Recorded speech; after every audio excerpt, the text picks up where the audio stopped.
دھرم قسم کے لوگ تھے جو طے کر کے آئے تھے کہ بھی ہم نے ان کو رسوا کرنا ہے، بات نہیں ماننی۔ وہ کیا کہتے ہیں آپ جی کہاں چٹا ہے؟ جب اس لیول پہ بندہ آ جائے تو پھر کیا ہونا ہے؟ انہوں نے ایسے کیا اور ہر کوئی بندہ ان کے شر سے بچنے لگا، یار دفعہ کرو، انہوں نے ٹائم ویسٹ کرنا ہے، چھوڑو۔ حتیٰ کہ وہ خلیفہ ہارون الرشید کے پاس پہنچ گئے، او خلیفہ بات سن، تو کہتا ہے ہمارا اسلام سچا ہے، دین سچا ہے، اگر ہے سچا تو آؤ میرے مقابلے میں ہم سے بات کرو، مناظرہ کر لو۔ بڑے بڑے علماء کو بلایا گیا، مشورہ ہوا، رائے دی گئی کہ شافعی کو بلاؤ۔ امام شافعی رحمۃ اللہ علیہ جب انہوں نے یہ سنا کہ معاملہ اسلام کی عزت کا ہے، انہوں نے کہا جی ٹھیک ہے، میں آ کے بات کرتا ہوں۔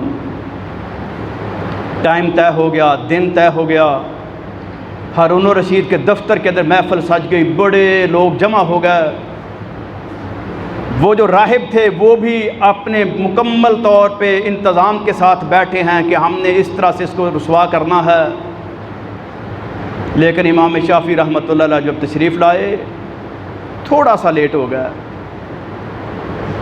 خلیفہ نے پوچھا ابھی بتایا بھی ہے کہ نہیں، اطلاع بھی دی ہے کہ نہیں، وہ آئیں گے بھی کہ نہیں؟ ابھی سوال کر ہی رہے تھے، امام شافعی رحمۃ اللہ علیہ اندر داخل ہوئے اور کہا السلام علیکم ورحمۃ اللہ۔ خلیفۃ المسلمین مجھے ان کا موقف بیان کریں۔ کہنے لگے بھی ان کا یہ ہے ابھی جو مرضی ہم سے مناظرہ کرنا ہے اسلام پہ اور صلیبیوں کے حوالے سے کر لو۔ کہنے لگے امیر المومنین پھر آئیں، یہ مناظرہ یہاں پر نہیں ہوگا بلکہ دریائے دجلہ کے کنارے پہ ہوگا۔ اب خلیفۃ المسلمین نے وہ شاہانہ انداز چھوڑا کہ میں خلیفہ ہوں، بلکہ شافعی کے پیچھے پیچھے چلنا شروع کیا۔ شافعی آگے آگے، پیچھے پیچھے راہب، اور ساری دنیا، فوج کے آفیسر، پولیس کے لوگ، ایجنسیاں، سارا ایک وہ بہت بڑا کارواں جا رہا ہے۔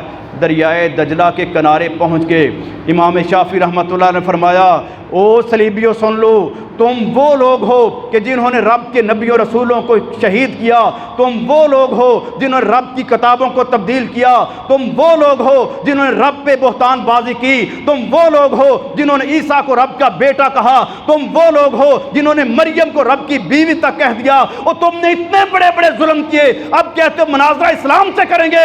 آؤ آج مناظرہ نہیں ہوگا، آج مباہلہ ہوگا، جیسے تمہارے بڑوں سے میرے بڑے جناب محمد کریم علیہ الصلوۃ والسلام مباہلہ کیا تھا۔ آؤ میں بھی دریائے دجلہ میں چھلانگ لگاتا ہوں، تم بھی چھلانگ لگاؤ، جو سچا ہوگا وہ بچ جائے گا، جو جھوٹا ہوگا وہ غرق ہو جائے گا۔ اپنا کپڑا اتارا اور دریا میں پھینکا اور دریا کے اندر داخل ہو گئے۔ کہا آتے کیوں نہیں ہو، بڑھتے کیوں نہیں ہو؟ تم جو کہتے تھے مناظرہ کرنا تھا، ساری دنیا دیکھے گی کہ اسلام حق ہے یا تمہارا دین ہے، آؤ اس دجلہ کی لہروں کے سپرد کرو۔ میں کر چکا ہوں، میں دیکھتا ہوں کہ میرا رب وہ ہے جس کو موسیٰ کے اوپر اپنا پورا وہ انعام کر کے دکھا دیا تھا، احسان کر کے دکھا دیا تھا، ان لہروں کے اندر بچا کے دکھا دیا تھا۔ میں دیکھتا ہوں کہ موسیٰ کو ماننے والا میں ہوں جو بچ جاتا ہوں یا تم ڈوبنے والے ہو۔ اللہ رب العالمین ان پر اتنی ہیبت ڈالی، تھر تھر کانپنے لگے،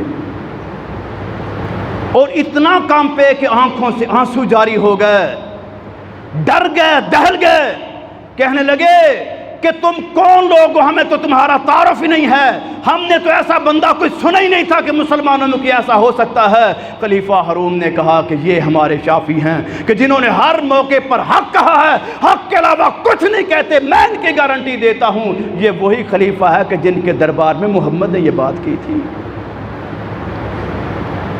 وہ 10 بڑے بڑے راہب فوراً کہنے لگے کہ مزید دیر نہ کریں، ہم نے جتنی زندگی برباد کرنی تھی کر لی، اب ہمیں اس گمراہی سے بچا کے اپنے اسلام میں داخل کر لیں۔ شافعی رحمۃ اللہ علیہ نے سب کو مسلمان کر